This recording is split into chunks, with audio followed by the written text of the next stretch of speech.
اقبال بابو بہترین گھڑی ساز تھے۔ صدر بازار کی ایک گلی میں ایک قدیم عمارت کے نیچے ان کی لمبی اور پتلی سی دکان تھی جس میں وہ سارا دن بیٹھے نظر آتے۔ آگے میز پر مختلف اوزار اور گھڑیاں کھلی یا بند حالت میں پڑی ہوتی۔ وہ ایک آنکھ پر محدب عدسہ لگائے کسی گھڑی یا گھڑیال پر جھکے اس کے کل پرزے کو جانچ رہے ہوتے، کسی کمانی یا غراری کو بدل رہے ہوتے، اور سر پر ایک لیمپ روشن ہوتا۔ وہ اپنے کام میں بہت ماہر تھے۔ اکثر ان کی میز پر ایسے گھڑیال بھی نظر آتے جن میں سے ہر گھنٹے بعد ایک چڑیا باہر نکل کر چہکتی تھی۔ وہ بہت ملنسار آدمی تھے۔ ان سے مل کر لوگ بہت خوش ہوتے تھے۔ میرے پاس اپنے ابو کی نشانی ایک گھڑی تھی۔ ان دنوں وہ اکثر خراب رہنے لگی تو میں اقبال بابو کے پاس چلا گیا۔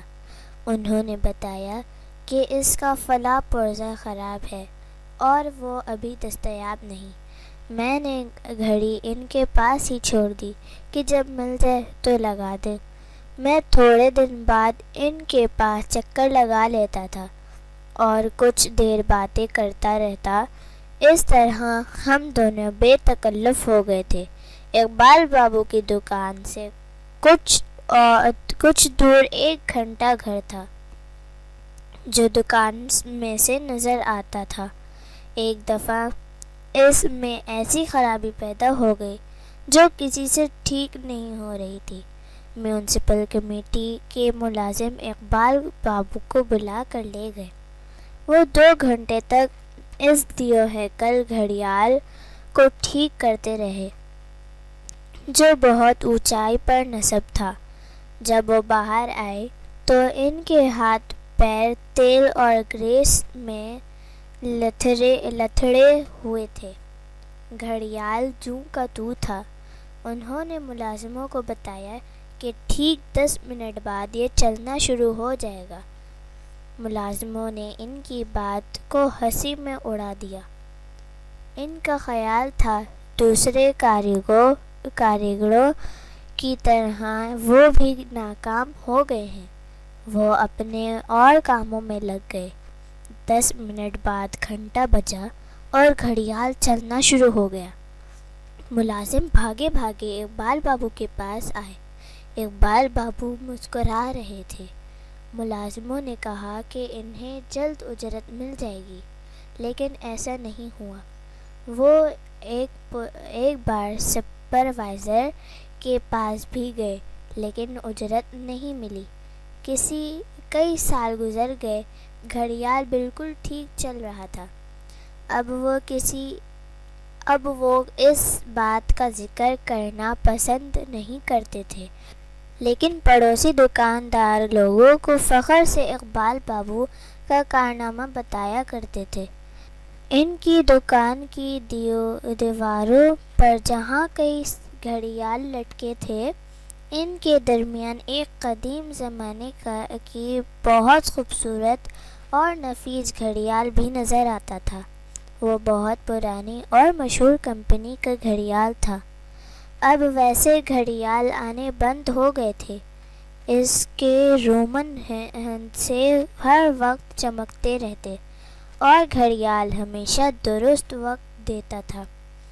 اقبال بابو جب کسی گھڑی کو ٹھیک کر لیتے اور وقت ملانا ہوتا تو وہ اسی گھڑیال سے وقت ملاتے۔ وہ بہت عرصے سے ان کی دکان پر موجود تھا، لیکن اس میں 1 سیکنڈ کا بھی فرق نہیں آیا تھا۔ اس گھڑیال کی کہانی بھی عجیب ہے۔ 20 سال پہلے جب اقبال بابو نے دکان شروع کی تو ایک کباڑیے سے کچھ پرانے گھڑیال دیواروں پر لٹکانے کے لیے خریدے تھے۔ دکان بہت کم چلتی تھی۔ وہ سارا دن بیکار بیٹھے رہتے۔ آخر انہیں ان گھڑیالوں کو ٹھیک کرنے کا خیال آیا۔ وہ تند ہی اس سے اس میں لگ گئے۔ جلد ہی انہوں نے دو ٹھیک کر کے فروخت بھی کر دیا، لیکن ایک مشہور کمپنی کا گھڑیال بہت بری حالت میں تھا۔ اس کے کچھ پرزے نہیں مل رہے تھے۔ اقبال بابو کوشش میں لگے رہے، آخر انہیں ان کے مطلوبہ پرزے مل گئے۔ اس دن رات گئے تک وہ دکان میں کام کرتے رہے اور گھڑیال کو درست کر ہی لیا۔ جب وہ باہر نکلے تو تمام بازار بند ہو چکا تھا۔ وہ اپنی کامیابی پر بہت مسرور تھے۔ اس دن کے بعد وہ گھڑیال ہمیشہ ان کی دکان پر لٹکا نظر آتا۔ اکثر لوگوں نے اسے خریدنا چاہا، لیکن انہوں نے اسے نہیں بیچا۔ ایک دن میں ان کے پاس بیٹھا تھا کہ ایک صاحب قیمتی کپڑوں میں ملبوس اپنی کار سے اترے اور خریداری کے لیے بازار میں آ نکلے۔ اقبال بابو کی دکان کے آگے سے گزرتے ہوئے انہوں نے اندر جھانکا۔ ان کے قدم سست پڑ گئے، اور جب ان کی نظر گھڑیال پر پڑی تو وہ دکان میں گھس آئے۔ وہ لمبے چوڑے آدمی تھے۔ ان کے مقابلے میں اقبال بابو کی دکان کچھ اور چھوٹی محسوس ہو رہی تھی۔ وہ ذرا تیز لہجے میں بولے، اے مسٹر، یہ کلاک بیچنا ہے؟ اقبال بابو نے سر اٹھا کر انہیں دیکھا اور انہی کے لہجے میں بولے، نہیں مسٹر، یہ برائے فروخت نہیں ہے۔ اچھا، کیا ہم اسے قریب سے دیکھ سکتے ہیں؟ انہوں نے نرم پڑتے ہوئے پوچھا۔ ضرور، اقبال بابو مسکرا کر بولے۔ صاحب گھڑیال کے قریب چلے گئے اور دیر تک اس کا جائزہ لیتے رہے۔ ان کا نام بشارت مرزا تھا۔ وہ نواب خاندان سے تھے۔ بڑے لوگوں کے علاقے میں ان کی کوٹھی تھی۔ وہ پرانے گھڑیال جمع کرنے کے شوقین تھے۔ چلتے وقت انہوں نے پھر گھڑیال فروخت کرنے کا کہا اور بڑی رقم کی پیشکش کی، لیکن اقبال بابو نے انکار کر دیا۔ جب وہ دکان سے چلے گئے تو میں نے حیرت سے پوچھا، وہ اچھی آفر کر رہے تھے، آپ نے انکار کیوں کر دیا؟ اقبال بابو بولے، نہیں میاں، تم نہیں جانتے، یہ گھڑیال بہت قیمتی ہے اور مجھے بہت پسند بھی ہے۔ دن گزرتے رہے۔ مرزا صاحب اکثر بازار میں آ نکلتے اور اقبال بابو کے پاس آ کر انہیں گھڑیال فروخت کرنے کا کہتے اور جاتے وقت رقم اور بڑھا دیتے، لیکن اقبال بابو ہر بار انکار کر دیتے۔ اسی طرح ایک سال گزر گیا۔ رقم بڑھتے بڑھتے اتنی ہو گئی تھی کہ اقبال بابو اسے سستے زمانے میں برابر کی دکان خرید سکتے تھے، لیکن وہ گھڑیال بیچنے پر آمادہ نہ تھے، جبکہ مرزا صاحب اسے ہر قیمت پر خریدنا چاہتے تھے۔ انہوں نے کئی لوگوں سے اقبال بابو پر دباؤ بھی ڈلوایا، لیکن وہ راضی نہ ہوئے۔ ایک دن میرے پاس اقبال بابو کا فون آیا۔ میری گھڑی ٹھیک ہو گئی تھی۔ میں نے اگلے دن آنے کا کہا۔ ان دنوں میں بہت مصروف تھا۔ وقت نکال کر ان کے پاس گیا، گھڑی لے کر اجرت دی اور شکریہ ادا کیا۔ چلتے وقت اچانک میری نظر دیوار پر پڑی تو گھڑیال کو غائب پایا۔ میں نے تعجب سے پوچھا، اقبال بابو، گھڑیال کہاں گیا؟ دے دیا میاں صاحب، وہ اداس لہجے میں بولے۔ کیسے؟ میں نے پوچھا۔ مرزا صاحب کو۔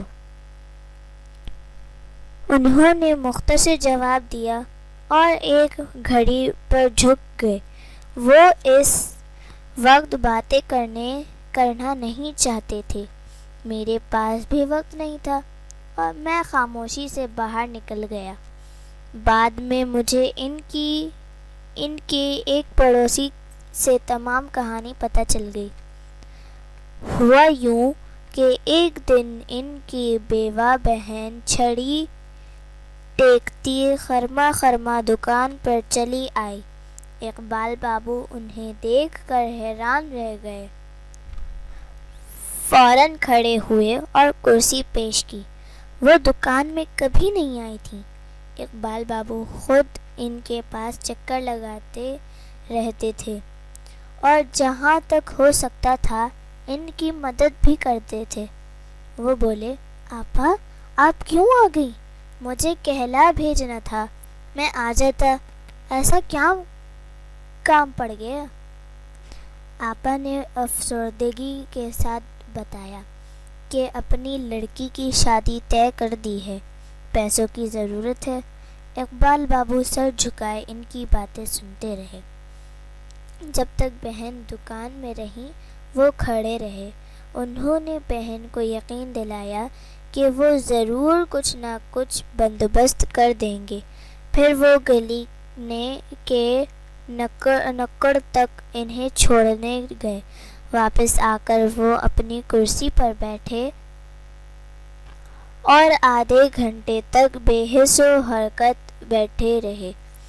فکر و پریشانی نے ان کے دل و دماغ پر ڈیرے ڈال لیے تھے، کیونکہ ان کی جیب خالی تھی۔ پھر انہوں نے گہری سانس لی اور بڑبڑائے، اللہ کوئی نہ کوئی بندوبست ضرور کر دے گا۔ اسی وقت مرزا صاحب ٹہلتے ہوئے وہاں آ نکلے اور دروازے میں سے بولے، ہاں اقبال بابو، کیا ارادہ ہے؟ اقبال بابو نے اداس نظروں سے انہیں دیکھا اور اندر بلا لیا۔ مرزا صاحب نے فوراً چیک کاٹ دیا اور گھڑیاں لے کر خوشی خوشی رخصت ہو گئے۔ اقبال بابو کی اداسی کی وجہ میری سمجھ میں آ گئی۔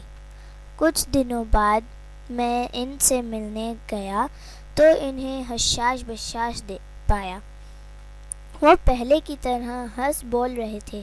باتوں کے درمیان میں نے کہا کہ آپ نے اپنی عزیز ترین چیز کی قربانی دے دی۔ اقبال بابو ہنس کر بولے، میاں میں نے اپنی زندگی کا سب سے اچھا سودا کیا ہے۔ چیزیں انسانوں سے زیادہ اہم نہیں ہوتی۔ کچھ دنوں کا افسوس تھا، پھر ختم ہو گیا۔ میں نے گردن ہلائی اور ایک اچھا سبق لے کر اٹھ گیا۔